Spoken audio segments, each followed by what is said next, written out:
اور یہ جو دنیا کے اندر کہا جاتا ہے کہ موسیقی جو ہے روح کی غذا ہے، تو واقعہ یہ ہے کہ عام موسیقی جو دنیا میں ہو رہی ہے اور بد نصیب جو اس وقت کا دور ہے، یہ پاپ میوزک جو ہے،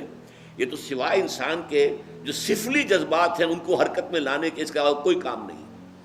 پرانے زمانے کے لیے ایک موسیقی ایک ہوتی تھی جو سنجیدہ ہوتی تھی، اس میں یقیناً یہ ہے ایک بڑا فرق میں آپ کو بتاتا ہوں۔ پچھلے زمانے کی موسیقی سن کر آدمی کا یہ سر جو ہے یہ وجد میں آتا تھا، آدمی جھومتا تھا سر کے وجد کے ساتھ۔ آج کی موسیقی میں پورا انسان کا نچلا جسم جو ہے وہ دھڑکتا ہے، دھڑکتا ہے اور چلتا ہے، دوڑتا ہے۔ یہ انسان کے سفلی اور گھٹیا اور نچلے جذبات کو حرکت میں لانے والی شے ہے۔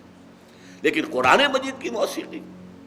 زین القرآن باصواتکم من لم یتغن بالقرآن فلیس منا وتغنوہ، اس کو بڑی غنا کے ساتھ پڑھا کرو۔ اور یہاں تک کہ آپ نے ایک صحابی حضرت ابو موسیٰ اشعری رضی اللہ تعالی عنہ، ان کو اللہ نے بہت عمدہ آواز دی تھی، جیسے بعض صحابہ خوبصورت بہت تھے۔ حضرت دحیہ کلبی رضی اللہ تعالی عنہ بہت حسین انسان تھے،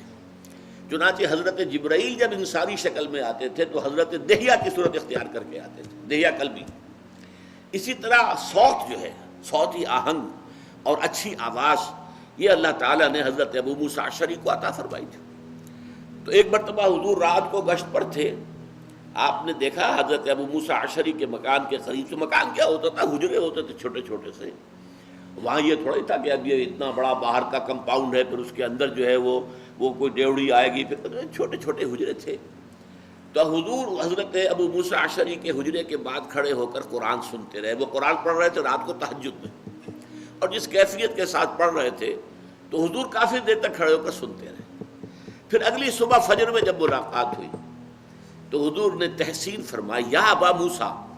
انک قد اوتیت مزمارا من مزامیر آل داود، اے ابو موسیٰ اشعری، آپ کو تو اللہ نے آل داود کے سازوں میں سے ایک ساز عطا کیا ہے۔ حضرت داؤد علیہ السلام کو اللہ تعالیٰ نے لحن داؤدی مشہور ہے، بہت اچھی آواز، حسین آواز دی تھی۔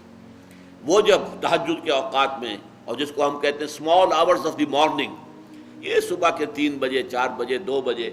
جب وہ اللہ تعالیٰ کے حمد کے ترانے جو ہیں الاپتے تھے، تو قرآن مجید کی گواہی یہ ہے کہ پہاڑ بھی ان کے ساتھ وجد میں آ جاتے تھے اور پرندے بھی ان کے ساتھ آواز میں آواز ملاتے تھے۔ یہ تاثیر تھی لحن داؤدی کی حضرت داؤد علیہ السلام کے پڑھنے میں۔ تو حضور نے فرمایا جیسے اللہ تعالیٰ نے حضرت داؤد کے گلے میں ایک ساز رکھ دیا تھا، وہ ساز کوئی باہر کا ساز نہیں ہے، بلکہ وہ گلے کے اندر ساز ہے جو اللہ تعالیٰ نے بہترین آواز دی ہے، خوبصورت آواز دی ہے، ایک غنا والی جو ہے غنائی آواز دی ہے۔